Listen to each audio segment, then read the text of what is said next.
Okay, now we're going to run through the basic function of the system, which will involve adding some employees and then adding forms to their file. So first of all, and really what we're going to do during this section is run through these buttons and explain what those all are and demonstrate those. Save obviously is saves. I'll show you when we're working on a form. There's two kinds of saves that go on. One is when you fill a form out and you click the save button, it actually saves it to the database. And then another thing the save will do is save the whole spreadsheet. So just a good thing to keep in mind. When you did save things successfully, this little icon shows up just to remind you that you've saved, and as you start to make more changes, that actually goes away as soon as the data is changed again.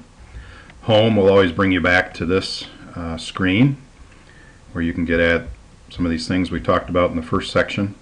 Log off should be the last thing you do when you're getting out of the system. All that does is officially logs you off and then saves the file as well. But we're going to start right now with the build function, which is what we use to add employees and positions into the system. And really, as we add people under this function, this is going to dynamically build our organization chart too, which I will also show you. So the first thing we're going to do, and it's going to ask you what organization view you want to see. And right now there's only one because we have no employees in this system right now. So I'm going to click on Management Organization and click Go, and it's going to bring me the top level of my organization. And simply what this is this green box is going to be the top manager in this organization chart that I'm putting together. Then the other 10 gray boxes are going to be direct reports to that person. So I'm just going to put some examples out here. We'll add Sally Jones as the president, and then I'm going to add people that report to her. We'll go with Bob Smith, VP of Sales and Marketing,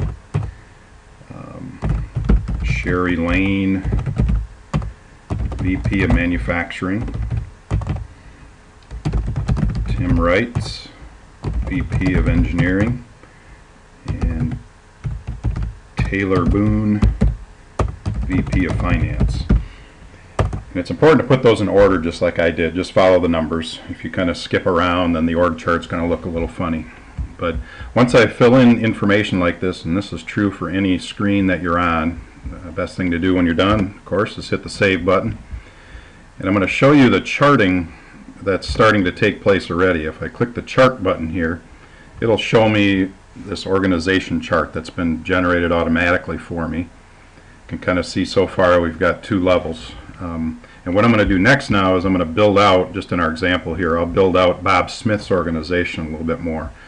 So what you'll see when you go back to the build function now and select the organization view again, all of these department managers show up. So I'm going to select Bob Smith, and I have kind of the same arrangement here. I'm going to enter names and positions in the gray boxes, and those are people that report directly to Bob. You can see there's quite a bit of them here.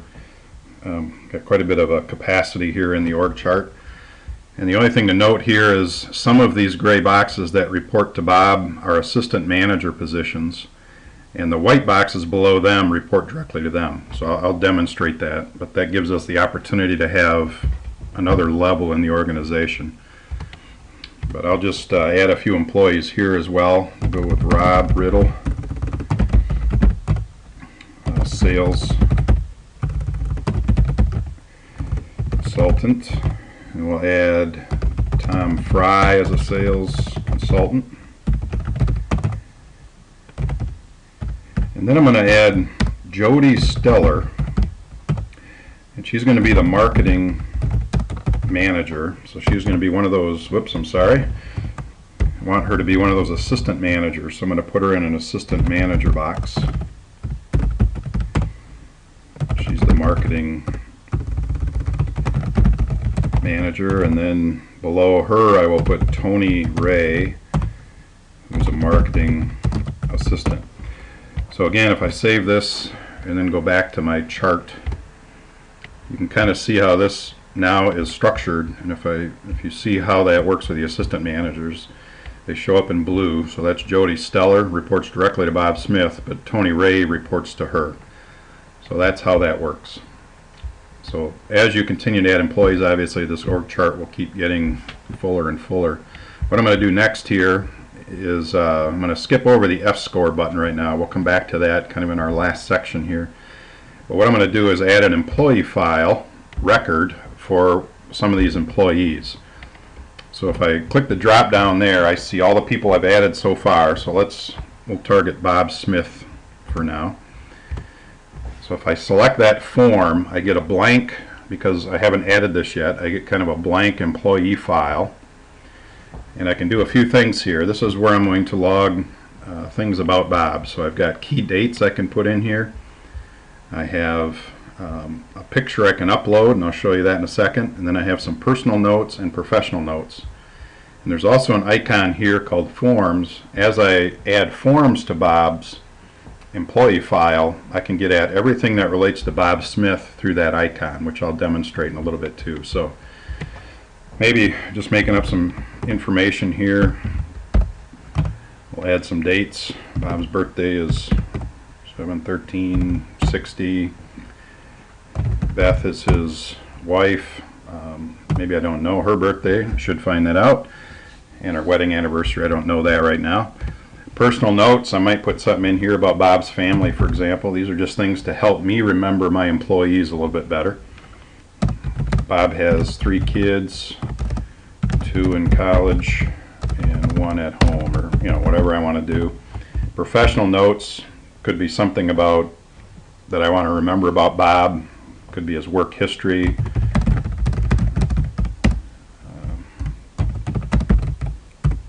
Bob used to be our VP of engineering, for example, or you can probably think of better examples than that, but just 2 areas to put some notes about Bob. And I guess we feel the more that you document about an employee, the better you're going to know them and the better they're going to feel about the job. Now, picture, what I can do here is just browse for a photo. So if I've got a larger staff and I want to put photos in here, I can definitely do that. I think I've got an example out here somewhere.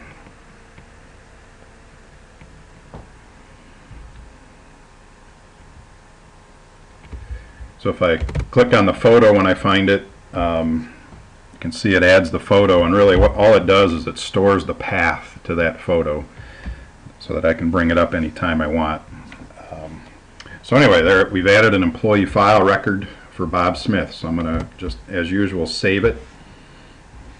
I'll come back to this red check a little bit when we talk about our foundation score section a little bit later.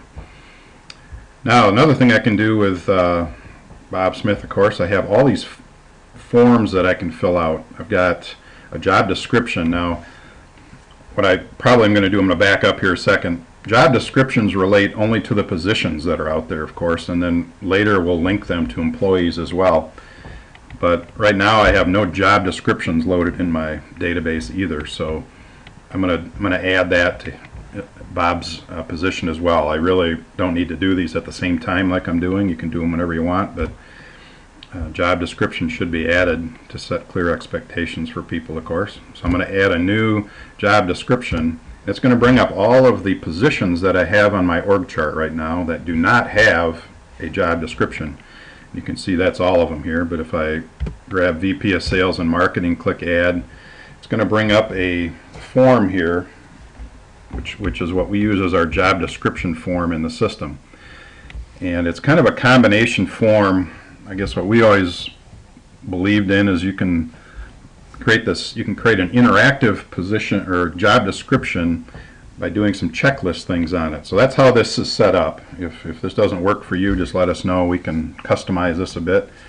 But what this first section is about is position expectations. And this can be broader things, uphold the values of the company, for example, and things like that.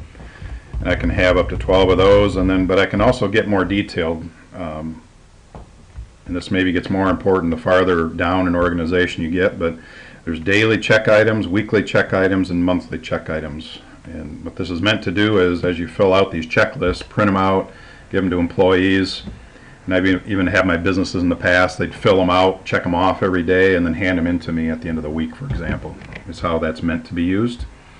And it just creates a real interactive kind of weekly conversation about the job description and job responsibilities. But we'll keep it simple today. You know, I would put as much as I need to there and fill that out, and I would do the same thing. I would save it.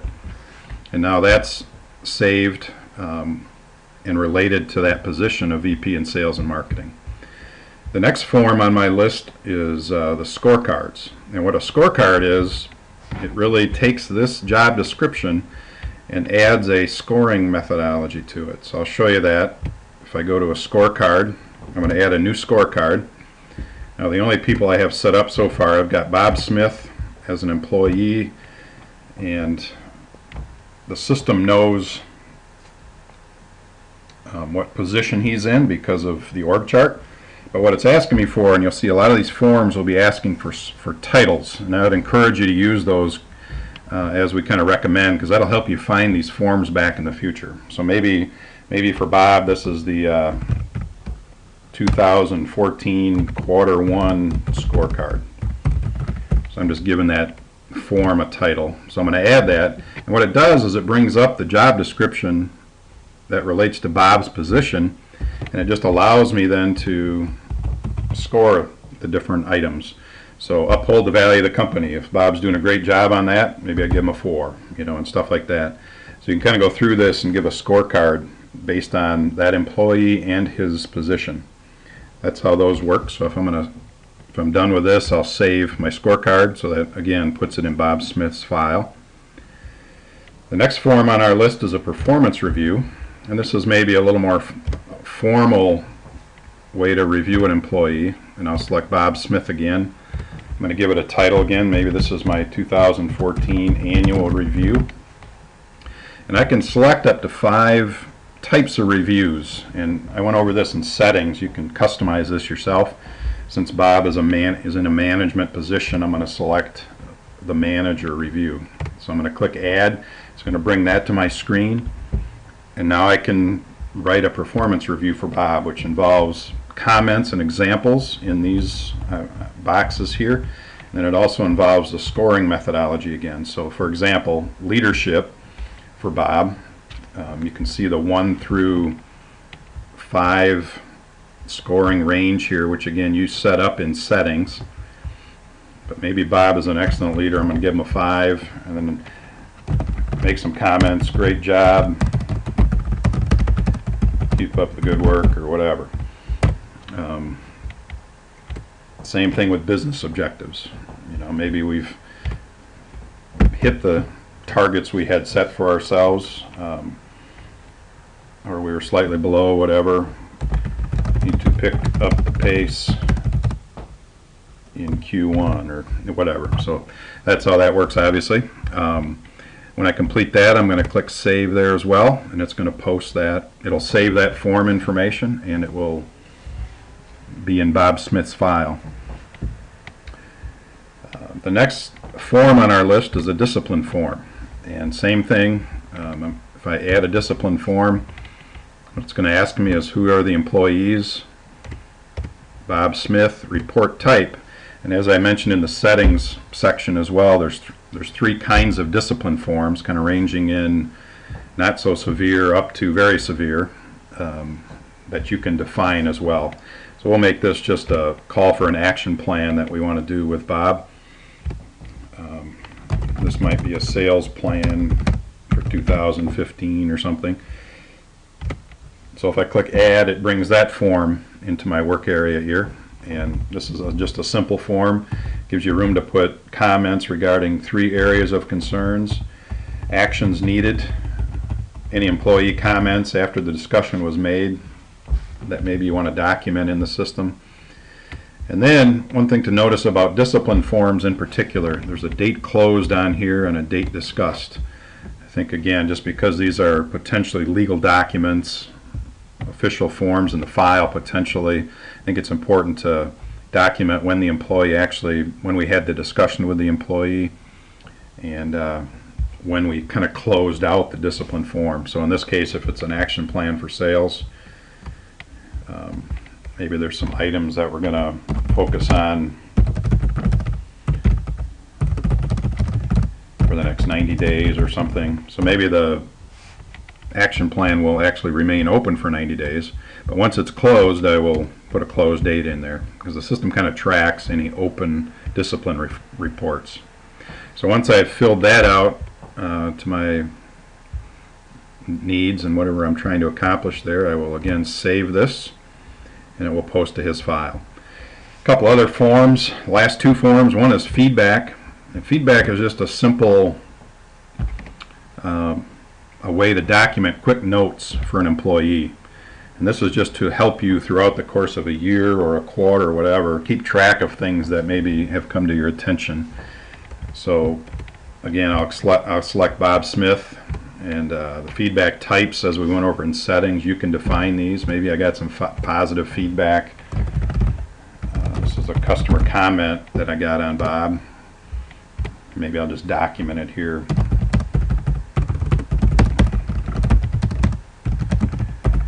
It's just a simple note that after you save it ends up in his file, and later on you can run a report kind of summarizing those as well. And the final form is a training plan, and again, just kind of a free form here that you can set up any way you want it. I'll call this one again a plan title 2014 development plan, for example. If I add that, I have in this case 3 different sections of this, which again you don't have to use. Each of these numbered areas becomes kind of a training goal that the system will track. And again, the dates here are important as well because it will keep track of what training items do we have open, what do we have closed, and stuff like that. So you can use this however you would see fit. So maybe again, maybe my first category is sales training that we do every year or something. Maybe the first item is review training videos. Maybe I have a target date of 5/1/14 or something. So that's how we would do that. And once I've completed that, I can save that as well. So really, at this point, we've gone through every form that's possible for Bob. I'm going to go back to his employee file and show you how we can access these forms after the fact in 2 different ways. So if I go to the employee file, if I go back to Bob Smith, he comes back up, and now if I click on this forms icon and you click that down, you can kind of see all the different forms that we've added. So it's important, like I mentioned before, to use the titles because that's how you bring them back up. So if I wanted to review look at his annual review again, I can pull that back up that quickly. So that's what that's meant for. Another way to go after existing forms is you can do it by form as well. So if I want to look at a certain, and this is good to point out too, whenever you try to leave a form after making some changes, it will ask you this question when it discard changes. But I can, with every one of these forms, it asks me if I want to add a new one or if I want to view and update existing. So if I click on view and update existing, that would show me my list of all the job descriptions, for example. So that's the other way to get at the different forms that are out there. If I kind of continue down, just finishing up our menu here, the clear button, all that does is just clears this area. So I don't know when you would use that exactly, but it's one way just to kind of reset the system as well. Reports gives you a list of different reports that you can run. Open discipline reports, employee key dates, feedback reports. That's the one I was mentioning. That just lists the feedback, employee summary, and position summary. And I'll run, just for example, if I run the employee summary, it gives me a list of every employee I have, and it tells me what forms they have on file. So you can see, because we were working on Bob Smith, he's got one of each, but nobody else has anything. So it's just a way to keep track of what's in the system. Print, the print button down there, just all that does is give a print preview of the current screen, and then you can print it as you typically would. And then there's a spell check button that when you click that, it just spell checks the current sheet as well. So that is the list of control buttons on the right hand side there. Our next section, we will dive in briefly to the Foundation Score system and how that integrates into the system.